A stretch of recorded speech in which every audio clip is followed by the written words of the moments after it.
Hello everyone, कसे आहेत सर्व? तर चला बघा, दरवाजा मी उघडला आणि सकाळची मॉर्निंग झाली माझी. किती छान सूर्य उगवला ना. तर चला पटकन आपण स्वयंपाकाची तयारी करू. टिफिन द्यायचं लेकरांना. पीठ मळून घेतलं पटकन. भाजी घेतली, वांगी आणि भेंडी पण घेतली. भेंडी थोडीच होती म्हणून रियांशला भेंडी देते आणि वांग्याची भाजी गार्गीला देऊन टाकते, कारण तिला खूप आवडते गार्गीला वांग्याची भाजी. थोडा रस्सा तिला आवडतो जास्त. मग मी वांग्याची भाजीची तयारी करत असताना त्यामध्ये शेंगदाण्याचं कूट आणि त्यावरती हळद आणि मीठ आणि घरात आपलं केलेलं काळं तिखट आणि तेच टाकायचं, काळं तिखट. बाकीचे एक्स्ट्रा मसाले कुठलेच टाकायचं नाही.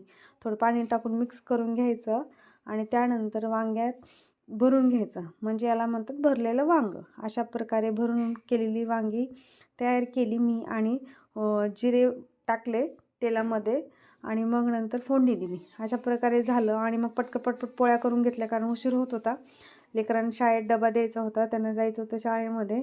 तर अशा प्रकारे मी माझा टिफिनचा पटकन डबा तयार केला आणि मुलांना दिला. तर मला सांगा की माझा मिनी ब्लॉग कसा वाटला. सबस्क्राईब करा, कमेंट करा. नाही आवडला तरी प्लीज सांगा मला कमेंट करून. बाय.